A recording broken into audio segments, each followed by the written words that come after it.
साथियों, राशन विक्रेताओं पर शासन रोज़ाना कोई न कोई नए नियम लगाकर उनकी गर्दन मरोड़ने का काम करता रहता है।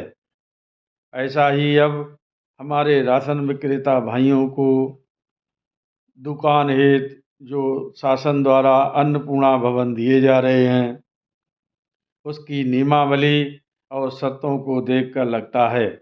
लेकिन हमारे प्रदेश में संचालित संगठन कोई मंत्री जी को माला पहनाकर खुश है, तो कोई अपना कुनबा बढ़ाकर खुश है। उनको राशन विक्रेताओं की कोई भी बात की फिक्र नहीं है। मेरी बात मैं जानता हूँ कि कड़वी लगेगी, पर सच्चाई यही है। आइए हम आपको उन नियमावली को बताता हूँ जो अन्नपूर्णा भवन स्थानांतरित करने के समय राशन विक्रेता के सामने रखे जा रहे हैं। साथियों, उन नियमों में पहला नियम यह है कि संपूर्ण जानकारी, पता और राशन से संबंधित, दुकान से संबंधित नंबर आदि सब उस नियम के पहले भाग में भरे जाएंगे। दूसरे भाग में यह कहा गया है कि अन्नपूर्णा का भवन का प्रयोग मात्र राशन की दुकान के लिए ही होगा। अन्य किसी प्रकार की एक्टिविटी के लिए उस भवन का प्रयोग नहीं होगा।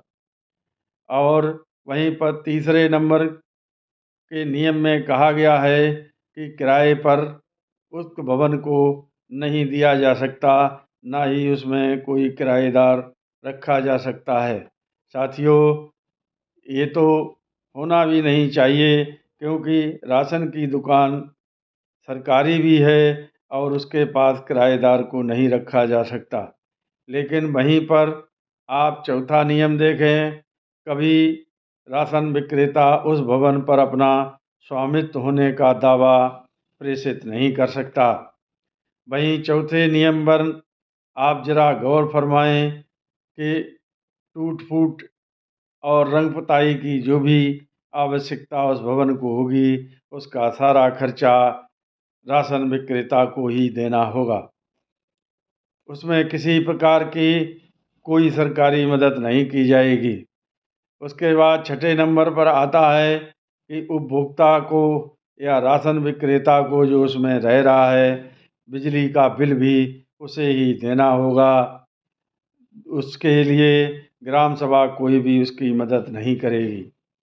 उसके बाद सातवें नंबर पर उसमें कहा गया है कि एक कमरे में दुकान, दूसरे कमरे में जन सुविधा केंद्र ही रहेगा। अन्य कोई चीज़ आप उस परिसर में नहीं रख सकते हैं। आठवें नंबर पर कहा गया है कि उपभोक्ता विक्रेता द्वारा उक्त परिसर का गलत गतिविधियों में किसी प्रकार का उपयोग नहीं करेगा, ना ही गलत लोगों को उसमें बैठाएगा या संरक्षण देगा। 9वें नंबर में कहा गया है कि अनुबंध पत्र निलंबित होने पर जो वस्तुएं उस अन्नपूर्णा भवन में रखी हैं, उनका ट्रांसफ़र तुरंत सरकार को करना होगा और चाबी भी सौंपनी होगी। और उसके बाद 10वें नंबर पर कहा गया है कि ग्राम सभा या उच्चाधिकारियों द्वारा कभी भी राशन दुकानदार को बिना किसी कारण बताए उस परिसर से हटाया जा सकता है, यानी कि उस परिसर को खाली कराया जा सकता है। 11वें नंबर पर उसमें नियमावली में कहा गया है कि सभी अधिकार एसडीएम के पास रहेंगे और ग्राम सभा के पास रहेंगे। उपभोक्ता या दुकानदार का उसमें कोई भी अधिकार नहीं होगा। साथियों, चूँकि सरकारी दुकान बनी है और राशन विक्रेता उस पर अपना अधिकार तो नहीं जमा सकता, लेकिन इस नियमावली में तमाम ऐसी बातें हैं जिनसे उपभोक्ता के हितों पर विपरीत असर पड़ेगा। जैसे कि राशन विक्रेता को जब चाहे वह कान पकड़कर उससे बाहर निकाल देंगे। उसके बाद राशन विक्रेता अपना राशन लिए हुए इधर उधर घूमता फिरेगा फिर वही झंझट होगी।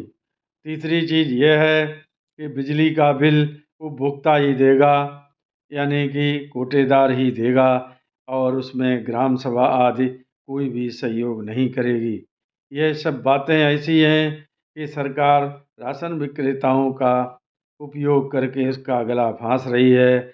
उसे जन सुविधा के नाम पर भी परेशान किया जा रहा है। साथियों, थोड़ा सजग रहें। जहाँ जहाँ भी अन्नपूर्णा भवन राशन विक्रेताओं को स्थानांतरित किए जा रहे हैं, इस तरह की नियमावली और उसमें दिए जाने वाले हलफनामे का विरोध करें और इनमें अपने हिसाब से सुधार करा के ही कांटेक्ट करें। अन्यथा कोई ज़रूरी नहीं है, जब हमारे पास अपनी राशन की दुकान है तो हम उस अन्नपूर्णा भवन में राशन स्थानांतरित करें।